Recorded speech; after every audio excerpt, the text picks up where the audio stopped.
Dear Diary, today I take the next step in being an ADHD life coach at Indigo Hub. I can't believe it's happening. I want to build, create, and discover a place for us to truly be ourselves. I think this journey will be the Indigo Diary. Dear Diary, welcome world to the Indigo Diaries, and welcome to our exciting new series, Series 3, The World Through Our Eyes, with me, your host, Natasha Hickling. The Indigo Diaries is a podcast for those who want to learn about ADHD through others and our own experiences. And this week, really excited because I had a bit of a break from this series. And I've been doing a few myself, but I always like it when I get experts in. And I especially love it when I reach out to people through our social media avenues. And I get a pleasure of meeting so many extraordinary people from kind of all over the world. And that's what I love about this podcast, is really bringing in experts, not only from the UK, but from America, from all parts of the world, and bringing that to this kind of platform for them to have their voice. So today I've got another guest, and we're going to be doing an open mind session where we discuss topic of an interest and have reflections and awareness and questions for you to leave with today. And today we're going to kick off with Mallory Band. Hi, Mallory, how you doing? I'm great. Thanks so much for having me today. Oh, I'm really glad to have you. So I'll tell you a bit about Mallory. Mallory Band is 30 and is from Maryland in the US. She currently lives with her husband, Andrew, and their dog, Riley. She loves watching sports and working out, as well as being outside in nature. She's been working as an executive function specialist with the Essig Education Group, serving children, teens, and young adults. In 2022, she founded Band Together Education, a community that helps individuals with ADHD and learning differences reach their potential. This is her own passion. She was diagnosed with ADHD and anxiety when she was 8 and knows the proper power of asking for help and being supported by experts herself. So if you want the full bio, please look at the description below. And I'm really, really excited, especially when someone works in a very similar field to me, but literally across the world. So Mallory, kind of just tell me a bit about your ADHD background and a bit about what you do. Yeah, for sure. So growing up, my dad was diagnosed as an adult with ADHD. So he is he's still a practicing psychiatrist, and my mom was a special educator for over 30 years. So my two brothers and I grew up with a lot of support, and not surprisingly, we were all three diagnosed with ADHD. So that honestly was a little bit of a different experience for me, because that just was normal for me, where I was not the only one, but we were in the sort of majority within our 5-person family of 4 of us having ADHD. And also I have anxiety, which I think everyone in my family also does too. So growing up, that was sort of just the norm. And it was always funny because my mom and I sort of several years later, after college, I was teaching in a mainstream classroom, not, a special ed classroom or anything like that. But I always was joking with my mom, I don't think I ever want to do special education. But when I went to grad school and started to sort of dive into sort of focusing on like the mind-brain education piece, that was really enlightening for me to learn more about myself. And it seems kind of silly, but even though I had these supports, I didn't know exactly why I was the way I was, or things sort of started to click where, oh my gosh, that makes sense. That's not just like a weird quirk, but it's like something because of the way my brain is. And so I sort of shifted gears, and it was, we always joke because I never thought I would sort of be in the special education field, but by learning more about myself, I realized this is really cool that I can help other people like me. And I think part of why I'm really passionate about it is because part of it is I love working with other young people and helping them sort of, I wish I had that when I was younger. I wish I could start to like unlearn some of these habits that, we'll get into soon, but that just don't serve me any longer, and seeing parts of myself and different clients that I work with. But also on the flip side of really learning about myself through them as well. So it's, even though I was diagnosed when I was 8, I've been doing a lot of learning and growth around my mental health, as of the last few years. And that's been really powerful and interesting. And it's also really cool that you can make a career out of that. So that's been really, really an awesome sort of transition in the last several years for myself. Wow. And obviously you have, made that transition and you are doing it for part of your, as your career. And I really love that, very close to my heart. That's one of the reasons why I got in it today as well with young people, because that's what we didn't have, right? And we want to help people unlock those tools so that they can use them when they're young, because that sets them up so much, which I'm sure we're going to get into. So it's always really nice when, somebody speaks with so much passion and has that experience themselves. How do you feel that like your experience kind of brings it with like help support clients? For sure. I think, part of it is, and I don't want to discredit people who, don't have the lived experience, but I think obviously having the education and the background is really important, and doing that research and doing that studying. But I also think sort of in a tag team approach of having the lived experience is so powerful, to be able to just say, I get it. I hear you. I know where you're coming from. Because a lot of the times it's kind of crazy, but I'll hear from parents or from teachers of, this kid is so disruptive, they're so frustrating. And it's like, we're not trying to be any type of way to get under your skin or to annoy you, but like we are working so hard to be able to function and to keep up with the mainstream world. And I think part of it is just being an advocate and an ally of, I get it, because I live this life. Doesn't mean that you're living the same life or that we have the same characteristics. Most of the time they're different, but there is a lot of overlap. But I really think just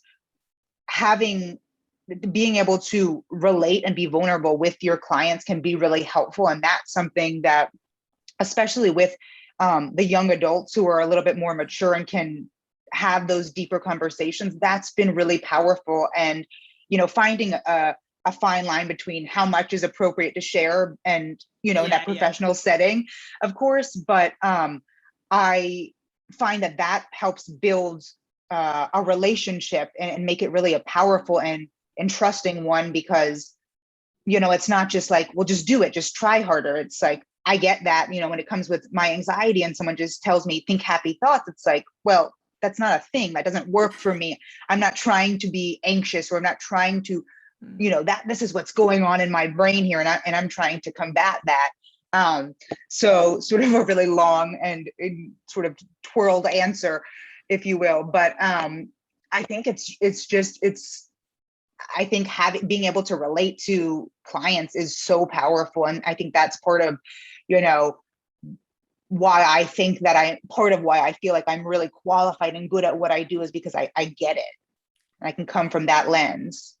Yeah, it's that deeper level, isn't it? And I find that a lot of my clients that come to you and they're like, oh, like half the battle is that they've never known anyone else like them, right? We're always trying to fit into this kind of world and trying to do this, try hard to do that, breathe, be happy. And it's like, well, if we knew that we could just be happy, then why wouldn't have we done that already? And I find that a lot of people is just, wow, you have ADHD too. Like it's almost like this validation that it's okay to have ADHD. Absolutely. And I think, I think a little bit of bringing a little bit of reassurance for some of the parents, for the children that we work with is, again, not going so in depth with my personal life, but opening up to them about, these are the diagnoses that I have, and I am successful. I am able, I was able to figure this out. And I, believe I can help your child figure that out too. And I think part of what you said, and I wanted to just touch upon this, is that there's so much sort of alienation when you, like, in the human experience, you sometimes feel like, or maybe it's just me, but you feel like you're the only one who's ever experiencing that emotion in time. But when you can realize that whatever you're feeling, so are other thousands and millions of other people, even if it's in a different shade or different hue to some degree, that just like creates this connection piece where we're not the same, but we can relate to the similar things and understand that we have similar struggles and hardships, and realize there is nothing wrong with me. We just have to do things in a different way. And the great thing is, being a human, is you can we're adaptable, we're malleable, so we can figure out different ways to do things, whether that means, you know, unlearning certain things that once were coping mechanisms that just, that's not, as we're growing, those need to grow and change too. But I think just a big part of it is just, you're not alone. You're never alone, but sometimes we have to go out of our way to make sure that we can connect with other people, because it is easy to sort of keep so like secluded and keep alone, because if you feel bad for yourself, if you know, and that sort of creates that shame and guilt spiral, and that's really a dangerous place to be. Yeah, it is. And that's that, before you can kind of look at things a different way and give yourself permission to do that, you have got to kind of go, oh, it's okay to be me. And I suppose that kind of unintentionally, we didn't plan this, leads into our conversation today about kind of imposter syndrome and perfectionism. So kind of just tell me where you want to start, and tell our listeners about these two things that are obviously very passionate for you.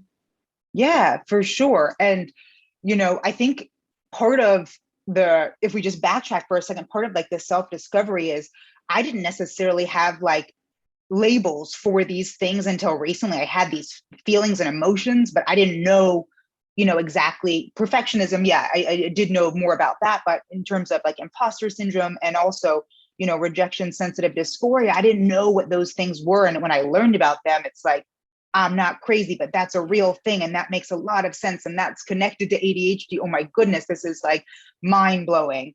But sort of going back, I talk about this a lot in some of the writing and speaking that I do, but like I can remember back literally as early as kindergarten where you know, it's hard to sort of separate for me the way my ADHD is and the way my anxiety is, but it's sort of like I don't know, just a comorbid chaos in terms of like how that is with itself. But I think that like in kindergarten, I just remember like getting homework and it was due, you got it on Monday and it was due on Friday. And just, there was already a sense within, and I didn't know that it was me this whole time creating these own expectations for myself.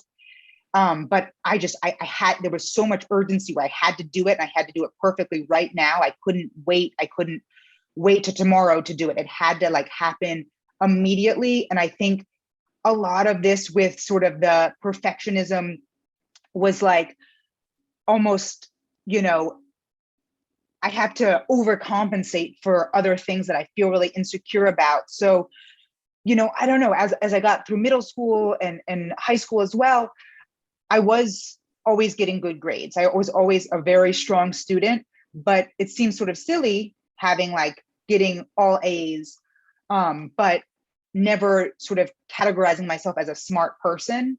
That just wasn't something that like clicked for, didn't correlate. There was no correlation between that. And I think a lot of it sort of the combination of imposter syndrome and perfectionism really was like, there were these expectations. My parents weren't the type of people who, you know, you got 98 and they said, where did the other 2 points go? No, that was not at all how it was. But those, I guess subconsciously, I had those expectations for myself, and I would be really upset if I wasn't perfect at all times. And I think, you know, I can look back and I would get really mad at my dad when he was spending hours trying to explain math to me and I just like couldn't understand it. But looking back, it's like, I was really just frustrated with myself of why can't I understand this? Why does everyone else understand this? And that sort of comes back to I'm the only one who's having a hard time. And I think part of like the imposter syndrome and perfectionism of why I like to speak about this is it's so important for kids and young people to realize that like, just if people aren't talking about it, that doesn't mean it's not happening behind closed doors. It's so much more common than we think. And that is, you know, something that was super like alarming for me of like, why am I spending 3 hours studying and I'm getting an A and this person's not studying at all and they're also getting an A? They are saying these things in class that sound so articulate and eloquent and I am too scared to even talk. So it's like, what's the disconnect? What's going on here? And sort of overcompensating for, I have to be the best person on the sports team. I have to be the valedictorian. I have to get the best grade because I'm not smart. I have to like sort of cover up for these insecurities that I have. And I don't know sort of what the sort of click moment was, but a lot of it was like people telling me all of these things like, you're smart, you can do this, but I didn't believe it. But then when things were hard for me, like when they weren't easy right away, that was really sort of derailing to me, where, oh my gosh, I would sort of spiral of, in the past, this has been easy, but now there's something that's challenging of, how do I perfect this? Why can't I figure it out immediately? And that would sort of bring forth a lot of these insecurities, and kind of feeling like, where is my self-worth if I don't have this sort of perfectionist tendencies, and what do I have to offer? And sort of it was a really complicated, at the time, I was a really high strung and very like fast moving, and everything was urgent, but I didn't understand that, like, that's what was going on back then. But now, obviously, looking back, hindsight is a lot clearer. But trying to like figure out but now I'm sort of in the place where I have to unlearn some of this stuff, because this is not a sustainable way of life. I'm going to crash and burn out, and just like, we can't always be moving at 100 miles per hour, doing all of these things as an adult. Because the one thing, that I'm learning with life and with all of this stuff is that, just like, it doesn't matter. Life is going to keep going, whether you're a perfectionist or not, whether you're planned or whether you're disorganized. Like, life is going to keep rolling and coming at you. So being gracious with yourself and allowing yourself some wiggle room, and you can still strive to meet the goals you have, absolutely. But trying to be perfect is just it's not working for me anymore. And accepting that was really a weird situation. But I'm also seeing a lot of growth happen. It's slow growth, but seeing and feeling that has been really integral, I think, to part of the reason why I feel like I'm more successful now and happier with who I'm becoming. Yeah, because knowledge is power, right? And it's that thing of the thing that was really interesting. I've wrote so many notes, so because that's who I am. I pick up it, but then I forget, right? So is this thing of the gap between where you are and where you want to be or need to be, and this comparison, right? Like, why is everyone able to do it, and then I'm spending 5 hours doing it? And then that always kind of gets that perfectionism going, feeds it, or whatever you say it. But it's that constant comparison. But then, because we're trying to then get that comparison and trying to then, like you said, keep going at it, my always thing is, what's the cost of that? The cost of being perfect, the cost of having these imposter syndrome means that we work for 5 hours, we push ourselves to the point to keep reaching this unattainable comparison. Absolutely. And I think, part of something that was really insightful that my mom said was, like, just when I'm sort of feeling like this, and no one else is, saying this from an outside view looking in, but introspectively, I'm not good enough. I want to be this person. I want to do what that person's doing. But it was a helpful sort of mindset shift a little bit of when my mom said, well, so many people would kill to have the life you have, to be able to be who you are. And I think, I'm not trying to live my life to make other people feel any type of way in terms of that. But I think it was helpful to recognize, maybe I'm not where I want to be or where I think I should be, but I do have, because of me, not because of luck. That's sort of what I'm trying to realize, like, because of my hard work, because of what I'm doing. And I know that like feels really weird for me to say, because I'm not a super confident person and don't feel like I ever sort of give myself credit, but like saying that of, with a lot of support from other people, but I'm the main reason why I am where I am today, because of, figuring out these things. And I think that's really helpful for other people to learn, is that we can sort of just compare where we were and where we want to be, but it's a really tricky situation to like think about what other people are doing and try to emulate that, because again, especially with the intricacies of mental health, you have no idea what someone else is dealing with. Yeah.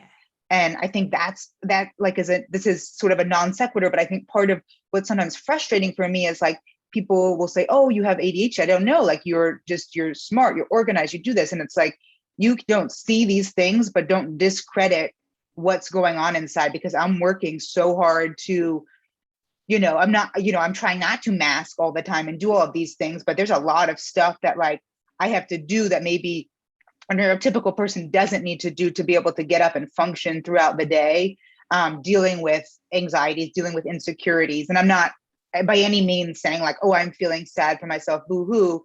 But it's just a matter of fact of it's hard with some of these mental challenges where you don't see them, where they're not, visible. And I think that's part of, why I like to help other people is to help them. A lot of it's about empowerment, confidence, and independence in the work that we do. In addition to, let's become organized, let's learn how to plan, but it's a lot more than those skills. Yeah, because you can have those skills, but without the mindset that I can do it, I'm capable, I'm confident that I can do it, doesn't matter what planner you have, it's probably not going to work. Because like you said, right, we're spending 5 hours doing it. And if we're having, I don't know, let's just say, an average person, spends 1 hour doing it, and then we spend 5 hours doing it, right? But then we don't think we can, but we're still spending 5 hours doing it. What cost is going to have that? And what effect is that going to have on us? And I'm really big with you that this kind of mindset of this is where I am and it's okay. And this is where I do want to be, because we've all got goals, we've all got things, but that's sustainable, that's reachable, that's in our grasp, and that we want, rather than this, we need to do what everybody else is doing. Because really, honestly, nobody knows what's going on behind closed doors.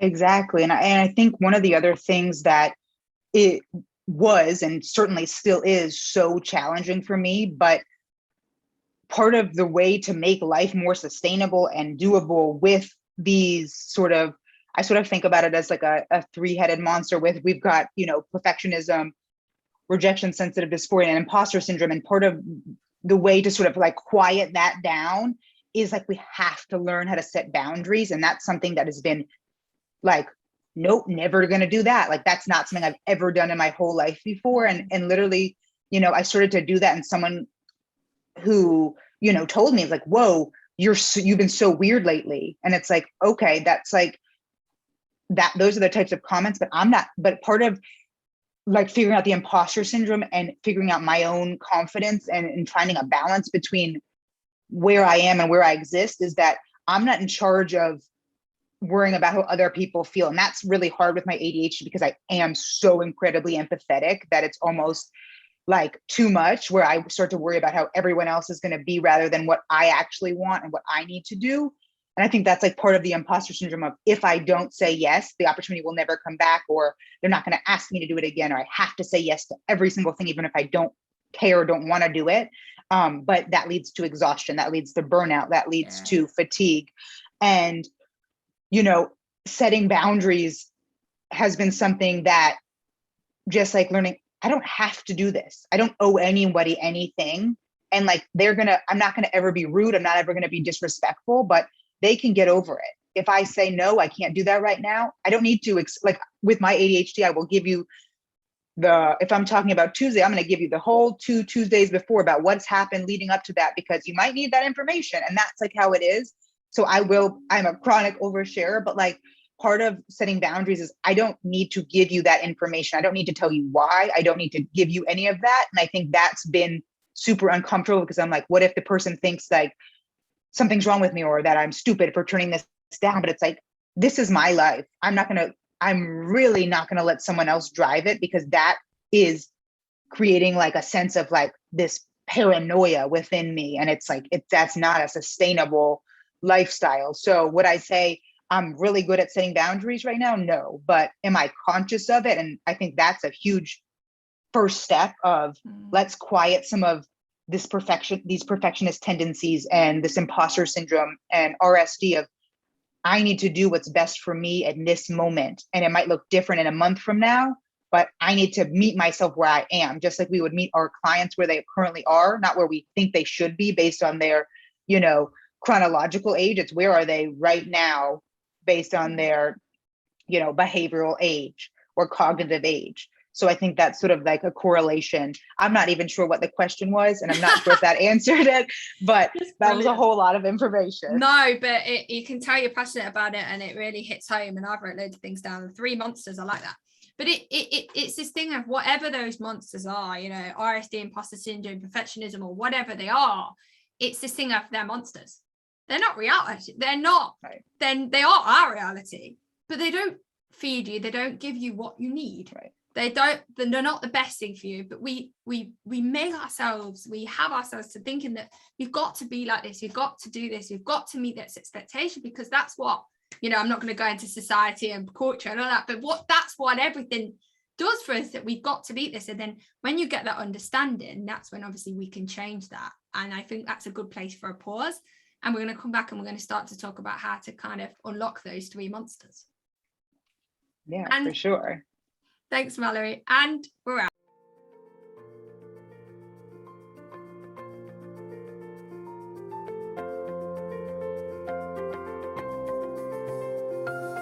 If you would like any more information on Indigo Hub or our Indigo support group, then please check out our website below or our link to our social media platforms, or email at indigohub.adhd@gmail.com.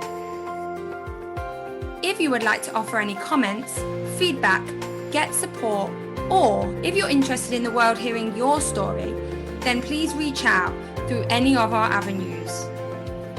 As said before, have a positive week. Check in again later. And we're out. And we're back. And I always do a bit of a recap, but if not, rewind if you've not listened. But if you join us back after a different day, I know what I'm like, I stop halfway through. That's why I have the break so that people can listen into. We were kind of talking to Mallory about kind of the three monsters of RSD, perfectionism, and imposter syndrome, but more about kind of perfectionism and imposter syndrome and kind of how they relate to ADHD and how they show up for us and our clients and things like that. So now we're kind of we got to that point where it was that where I am, you know, accepting where I am, and then how to kind of break these cycles. So Mallory, over to you.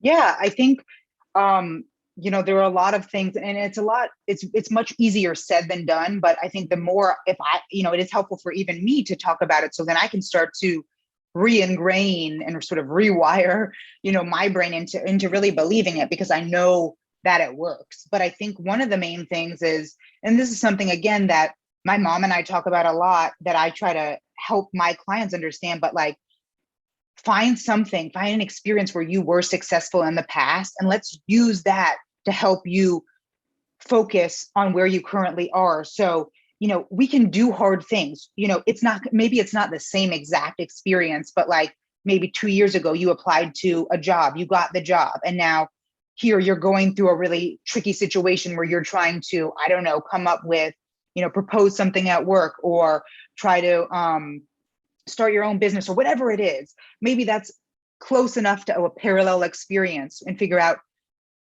all it is. It's the same process. It's simple. It's not easy, but it's the same process of, how do I break this huge unattainable thing into really tiny pieces where I can focus on what can I do each day to sort of take a manageable step? Because I think a lot of the times for people with ADHD is we get so overwhelmed that we're either flying or we're frozen and sort of paralyzed. And we have to be conscious about, I did this in the past, I know I can do it. Let's sort of figure out, what are the tangibles? How can I transfer something that was successful in the past to where I currently am now? And that sort of like ties into, I know sometimes people feel like super kind of like foo-foo about like mantras and meditation, but I think like you are talking to yourself more than anyone else is talking to you throughout the day in your own brain. And we only know, like, if you have anxiety and ADHD, there's a lot going on up there, and it's exhausting. So if we can start to bring in some of those, and even if it's, you know, a little bit over the top of like super, you know, just being really affirming, and, you know, say like having a different mantra. Like I literally will say this to a lot of people, and I tell this to myself too, going through personally challenging things. But we can do hard things. And I think part of it is like, you don't know what you can do until you're faced with that challenge. So really trying to relate other challenges, like, this was hard in the past. This is not going to last forever. Nothing lasts forever. You've survived every terrible day in your life before. You're still here. So we can do this. And I think another really important thing that we talked about too is like, you can't do this alone. You're not going to be able to do this alone. And I feel super lucky. And I know not everyone is, has a family that is so incredibly supportive, but you can find a support system, even if it's people that are chosen, whether it's not your family, but figuring out who can you talk to, who can you find that maybe has these diagnoses, or they're professionals you can speak to. And something I find really helpful in terms of like kind of connecting back to setting boundaries, but also having that support system, is being clear with what you're looking for when you want that support. So I often say to, my husband or whoever I'm talking to, I don't really want any feedback. I'm just going to say this. And I want you to just literally say, okay, it's going to be okay. I need that reassurance because I'm not fully there where I can convince myself of, you're going to be great. It's fine. Because sometimes people offer advice and that actually makes things a lot worse because I'm not looking for that. And then I start to spiral from there. Yeah. I say to my partner, I say, I'm just going to vomit at you. I just need you to say yes. I don't need you to tell me anything else. Just yes. I'm not ready for that yet. Absolutely. So just like having a sounding board and recognizing I'm not alone. I'm not the only person who's having these challenges. And that just makes me feel a little bit lighter of recognizing there are so many other amazing people who have ADHD, who have anxiety, that also have a hard time. But let's connect, because we're stronger and better together than we are trying to figure things out apart. And I think like another really important thing for me, that like receiving feedback has been a journey. Like if someone tells me anything, it's, oh my God, I'm stupid. Oh my God, why did they tell me that? They didn't put an exclamation point in the sentence, like in a written response. They must hate me. They didn't respond within 2 seconds. They're mad at me. And it's like coming up with all of these sort of scenarios that I think are tied to my insecurities and overcompensation with perfectionism and imposter syndrome, but recognizing a few things regarding feedback of, it's okay. You need to get feedback to grow. That's part of life. But also sort of on the other end of the spectrum is, my work is not a reflection of who I am as a whole. So if this was bad, okay, that was bad. Doesn't mean you're a dumb person. Doesn't mean you are stupid. You're going to do work that is sometimes bad. Like I'm thinking back, where I started with executive function coaching 2-3 years ago and where I am today. Am I the same person? Do I have the same skill? I hope not. I hope I'm, a lot stronger, now, but getting feedback of, oh, this is how I do it. You might want to consider this. And understanding that like, this is all it is you can decide I'm going to take the feedback or I'm not. You don't always have to take it. And I think that's something that has started to click with me with sort of like the imposter syndrome and perfectionism of, I have to do this to make the other person happy. But it's really, I have to figure out what's going to help me in the moment. And maybe that person is offering advice that's helpful. And maybe it's not, because maybe they're not inside of my brain and don't know what it's like. And, sometimes I think people offer feedback because it also is doing something for them where it's making them feel better. Maybe they have insecurities or anxiety, and that feeds me in a really negative way sometimes, where I get so globbed onto other people's anxiety that I start to sort of spiral. And I think sort of coming back to like, we have to be able to set boundaries and accept, I'm going to take this. I'm not going to take it. I'm glad you offered that. That's nice. I'm not going to use it. Thank you though. And that's like a big part of sort of this growth journey of just recognizing like you're in charge of sort of what you consume. And I love the idea. And I think you sort of mentioned this, but it's like we have these two wolves, and it's like the good wolf and the bad wolf, and whichever one you feed is the one that's, going to win. So it really is, we are in control, even though it often feels like there are so many other external forces that are in control, but it's like, we can only do what we can do. So let's do it instead of trying to passively wait for everyone else to sort of tell us what to do. But it's hard. It really is hard with the mental health challenges. It's not easy. I think we do wish it was easy. We do wish that it was easy, right? But it's not, especially after it's been so ingrained in us. But I want the word that I keep thinking about is, when you're talking, is tangible, right? It's having these things that are tangible, are evidence, are real, that can help with our self-talk, help with when we go to other people can reflect that to us, right? When we get feedback, not just the feedback that's negative, the feedback that's positive, rather than going, oh no, I didn't do that, that's not me, they talk about me. It's that this is tangible, this is evidence, because that helps you to flip that switch onto that good wolf and onto the tangible things to help change our internal narrative. Absolutely. And I think along the same lines of, I'm someone who often sort of ruminates in the what if this happens, what if that happens, and those are always negative, but really actually trying to flip it and flip that mindset of what if I am successful, what if this does go really well. And that's hard. It's a lot easier. I will tell you, a lot easier to say, what if this blows up? What if this fails? What if I suck? And yeah, it might happen, but a lot of those are really irrational thoughts. And actually, like, sort of back to the tangible piece of sometimes like actually creating a physical list or going through verbally of, is this a rational thought? Is this irrational? Yes, if it's irrational, it could happen, but like the likelihood is maybe 1%. But focusing on, I have been successful in the past.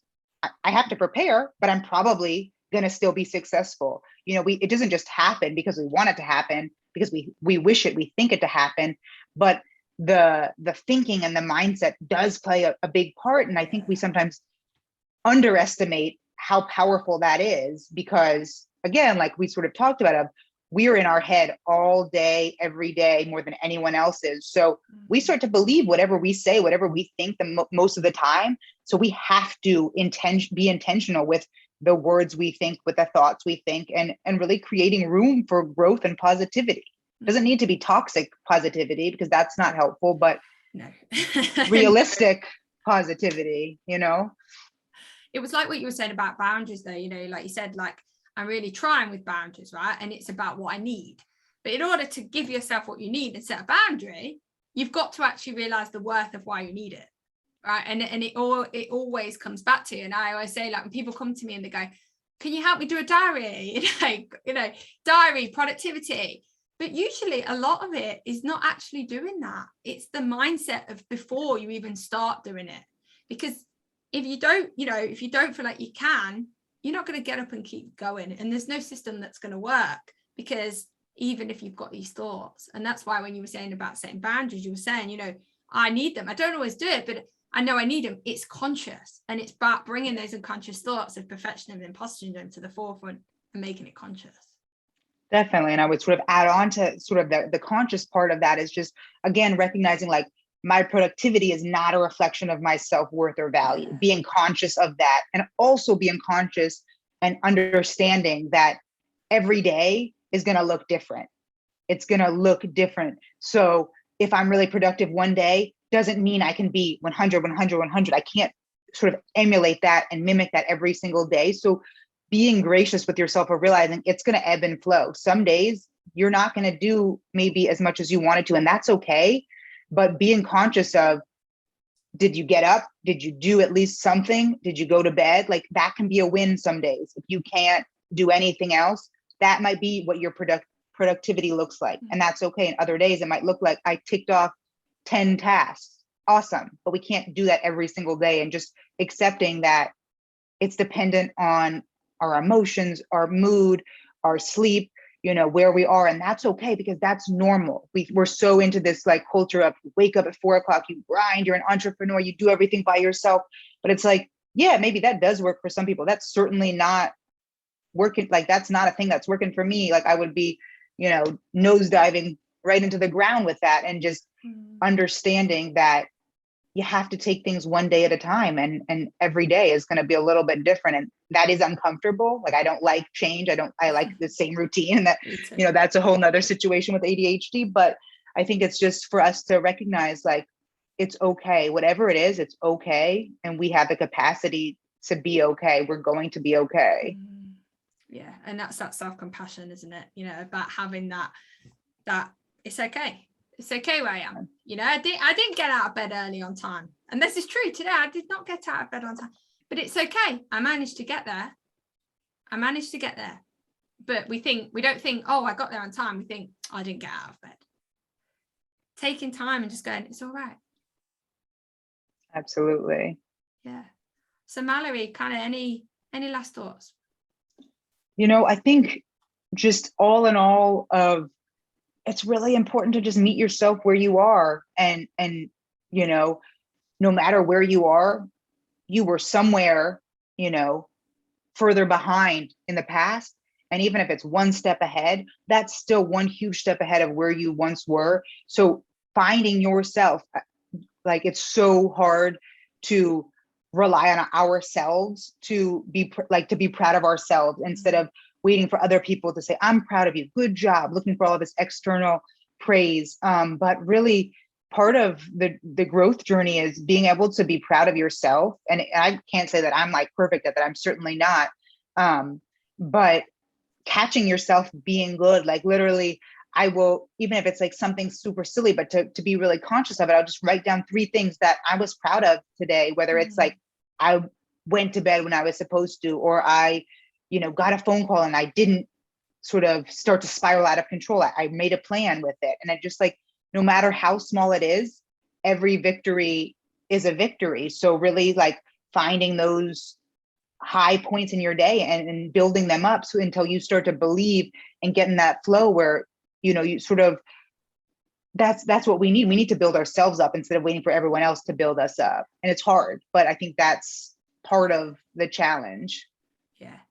Finding your own evidence in your own tangible, so that you can change that internal, the 3 monsters. Yeah. So Mallory has a really nice encouragement to leave us with. So over to you. Yeah, perfect. Let me okay, yeah, I wanted to write it down. So this is something, like, I know it sounds super silly. It's like something that are my own words, but I actually like to share. I wanted to share it because it's helpful in a selfish way, but for me to hear every now and then, to recognize, like, this is important, and I want to share these words. But I'm ready to start living instead of letting perfectionism dictate my self-worth. I don't need to wait for others to validate my life. I can do this for myself. I am good enough, and so are you. And I think that's sort of a more eloquent version of what I was trying to say prior, of just, no matter who you are, I don't know you, but I know you're good enough, and I know you're doing your best, and that's all you can do. And that's amazing. And Mallory said it, everyone, she said it. So, if we can't say that to ourselves right now, that's okay. But Mallory said it first. So let's start saying that to ourselves. And I put the article below where Mallory got that from as well. So Mallory, honestly, like, absolutely loved you coming on. I feel very honored. So where can people want to find you? Where can they find you? Yeah, definitely. So you can find me on Instagram at Mallory B _ADHD. You can find me on LinkedIn, and my website will be up and running soon, which I'm really excited about, in the next couple of weeks, but it'll be bandtogethereducation.com. And if you want to learn anything more about me or what I'm doing and connect, would love to chat. Thanks so much, Mallory. And all these things will be below. And even if a website's not up and running, I'm going to put it there in case people want to find it. So it'll all be there below. And thank you so much, Mallory. It's been an absolute pleasure. Thank you. That was fantastic. So yet again, we leave another episode with another amazing guest. And in 2 weeks, we'll be dropping the new podcast episode with another Series 3 guest. And just so welcome with so many guests. I love it. And if you're interested in coming on a guest, or want to pick my brain, have questions, or want to let the world hear your story in Series 1, then please reach out to our social media avenues or email. And I hope you come back, you learn, listen, and experience the world through not my eyes, our eyes. Why not? Have a great week. And remember, have that compassion for yourself. Mallory said it. And we're out. Dear Diary, as Indigo Hub's process goes on, it makes me stop and wonder, could there be more for us? More light, more experience, and more ways to see the world through our own eyes. I think this journey will be... Shh.